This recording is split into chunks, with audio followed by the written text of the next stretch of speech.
evolution of ultrasound.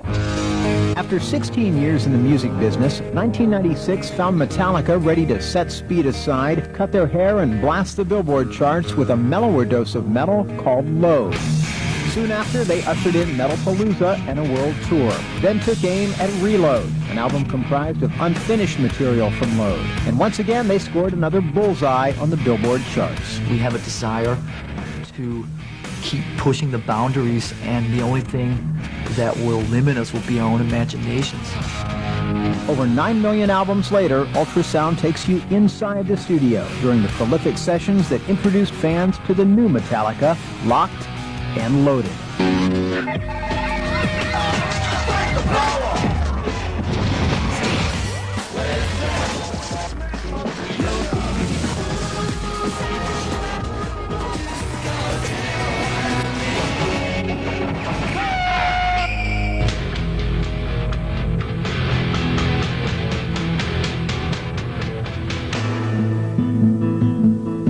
I think a lot of bands, without knowing it, kind of dig themselves too much of a rut.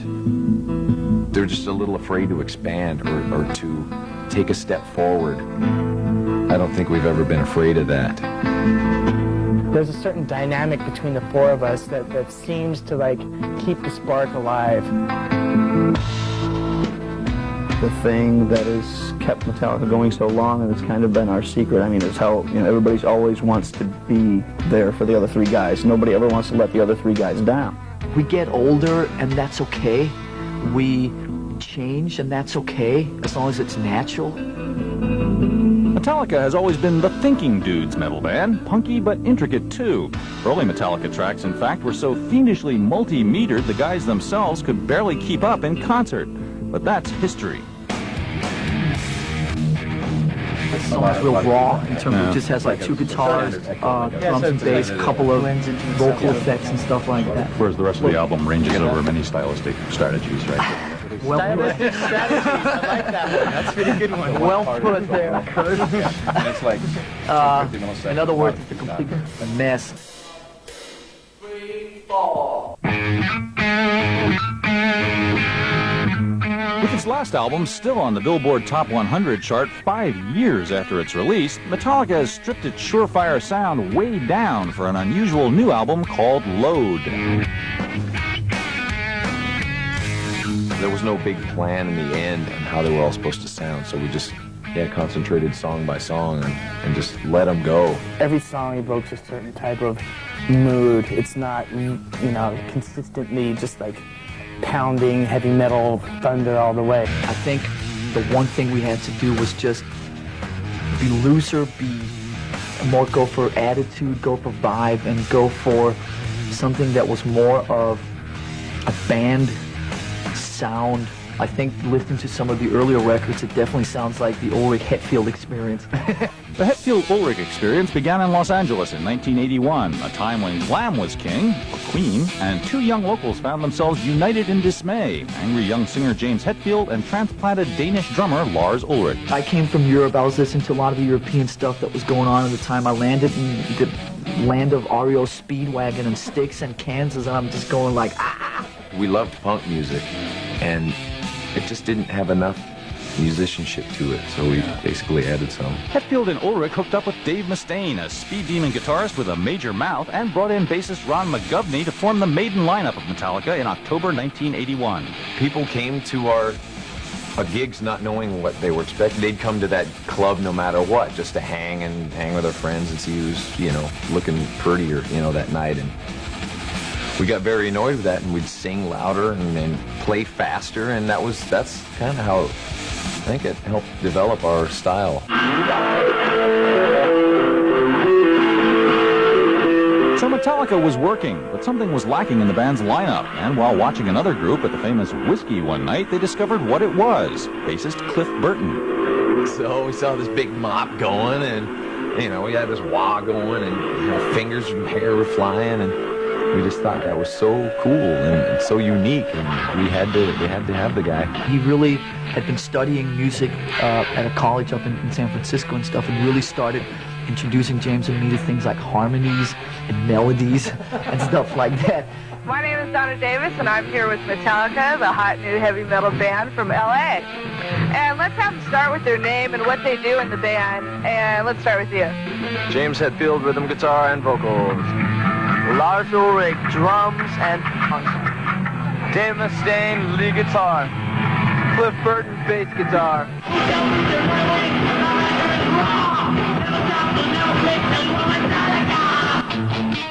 By this point, Dave Mustaine's enthusiasm for cocktails was driving his bandmates nuts. So after securing a record deal and heading for New York to make their first album with metal promoter Johnny Z, they decided to take action. As soon as we got to New York, it's like, hi, Johnny Z, or, we're Metallica, and what kind of sack our lead guitar player? Whoa, In giving Dave Mustaine the axe, Hetfield and Ulrich were, shall we say, unhampered by sentiment. We had booked him a bus ticket like 10 in the morning, and like at 9:15 or something, it's like, Dave, wake up, we gotta talk. And so basically we woke him up, and he was still sort of rubbing, sleep out of his eyes, babe, you gotta go home. And then And you gotta go on a bus. Well, yeah, Dave, you gotta go home. And then the infamous, this lingers, this is like famous, this question. He goes, when does my plane leave?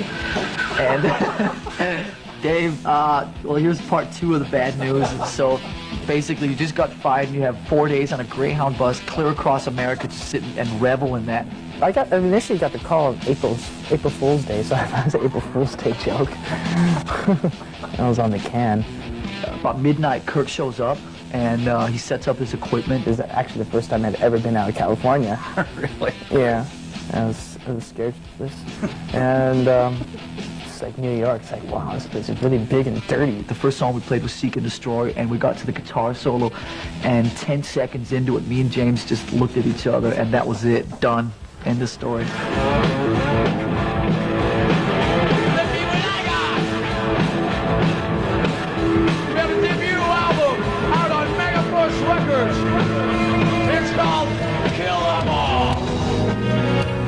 There was always, in harder rock, a kind of a thing about you could never stray. We've always strayed and all over the place.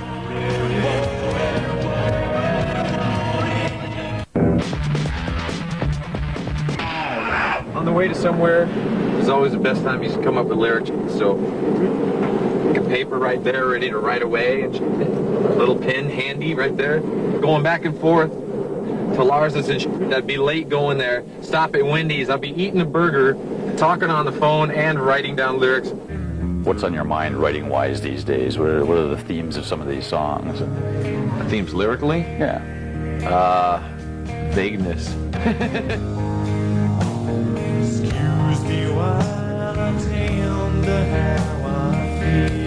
I don't want to really give any preconceptions, but it's more deep, personal stuff. It's. I had to kind of go visit some kind of messed up places within where I thought, well, I'm all better now. I don't have to write that kind of crap anymore. But once you're messed up, you're.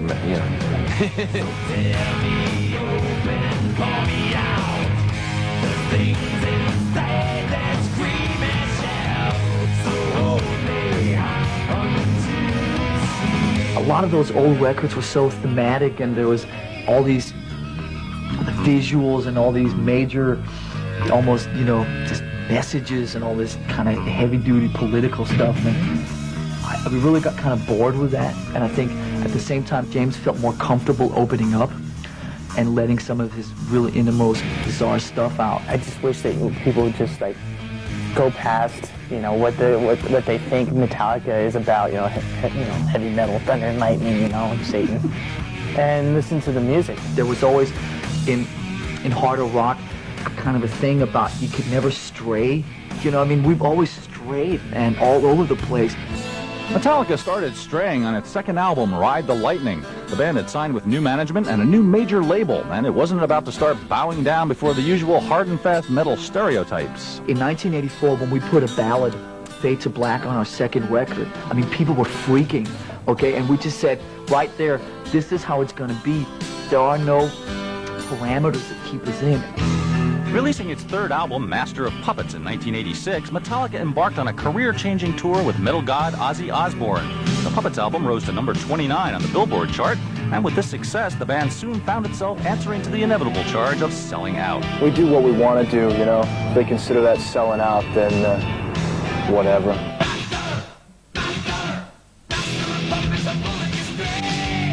Metallica's success was unique in that rock radio gave the group zip in the way of airplay. Radio didn't want us, and it was, I mean, we kept, you know, sending them tapes. As for the hot new promotional medium of music video, well, Metallica dismissed it as lame. Oh, you had like these guys playing, and then you'd have all these girls in bikinis, you know, prancing all around. That became like a rock standard for a while, and we didn't want anything to do with that. Metallica was also fighting the popular image of metal itself, of a dark cult genre devoted to death and Satanism, music for losers. You think one more thing about Metallica, I'm gonna slam you in the nads. Yeah. Go on with your bad self, Beavis. A ton of bad luck struck Metallica itself on September 27, 1986. While touring Europe, the band's bus skidded off an icy road, and bassist Cliff Burton was killed.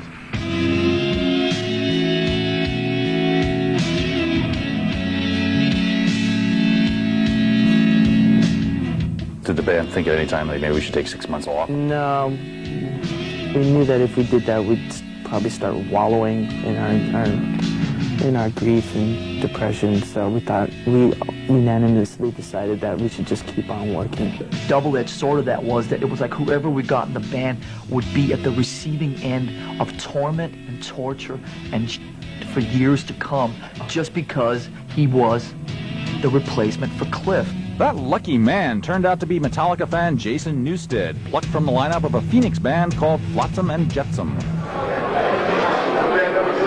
Hey, let's go. Just because he was in the mix, now he thinks we have to wait for him.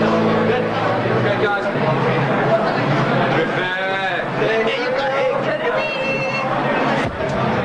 Looking back on it, the first couple of years were rough. Actually, the first couple of years and couple of years were pretty rough. When they wanted to be ugly, they were ugly, and didn't really, you know, that was just that. You didn't beat him up or anything, did you? No, we didn't beat him up. Well, mentally we beat him up. But I mean, come on, you know, he walked off the street into a dream situation, so we had to let him know that it's not this easy, brother. I had to really keep a straight head professional. I really had to see further, you know. I had to like look beyond all these kind of things, these bumps and these curves and obstacles. I really had to look beyond that. There were a lot of them in the beginning. It's come a long way, and I think in a bizarre way, this is the most we've ever been a band right now.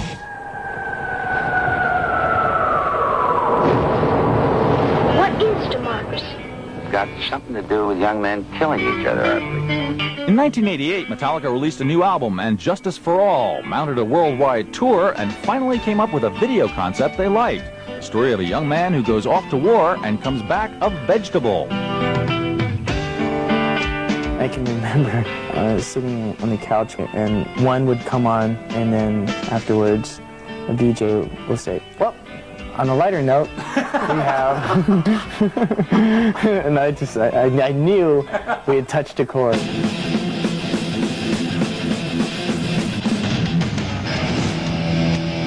And Justice for All was nominated for a Grammy Award, although it famously lost out to Jethro Tull of all acts.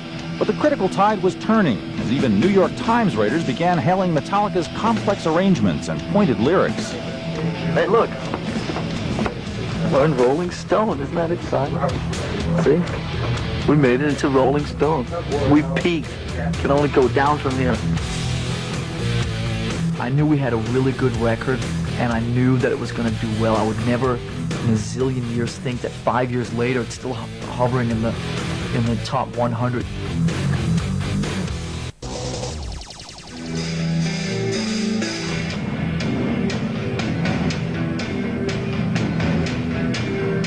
In 1990, gearing up to record its fifth album, Metallica finally found a producer the band would come to value highly, veteran studio whiz Bob Rock. One of the first things Bob Rock ever said to me when I met him 5 or 6 years ago in Vancouver was, you guys have never made a record that sounds like you sound when you play live. Let's don't do a yeah at the end. Do something else. Woman, right? Okay. Child, fire woman. Something's wrong, something like heavy thought tonight, ain't the honest way. I think we kind of all fessed up to the fact that we just needed to bring somebody else into our tightly knit organization and work with us in the studio. The typical Bob Rock scenario is me showing up and playing guitar, him looking at me and saying, "Come on, man." And I'll look at him and say, "What?"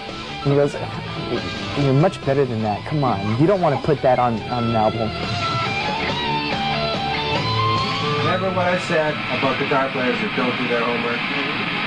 Remember, just remember that. Hey, man, I do my homework. I do, man. It just doesn't work.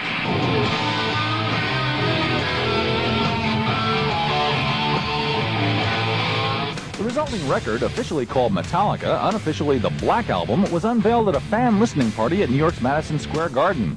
And it was a smash, going to #1 and finally winning a Grammy Award for Best Metal Album.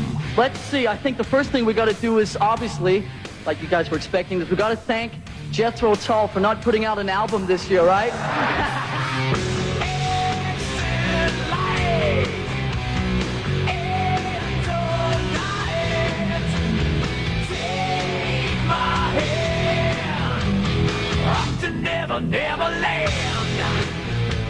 I knew we had a really good record, and I knew that it was going to do well. I would never in a zillion years think that 5 years later it's still hovering in the top 100 and selling, you know, whatever X thousand copies of it. I mean, who just bought the Black Album last week? The longevity, that's cooler to me than being on top for 5 minutes, really hanging out and still being relevant, and for some reason people are still buying the damn thing.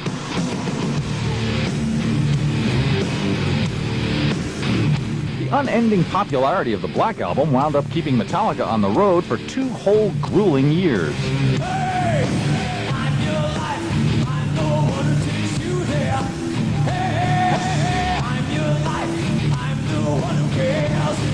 If you at gunpoint forced me to name one gig that stands out, I'd probably say the gig we did in Moscow in 1991.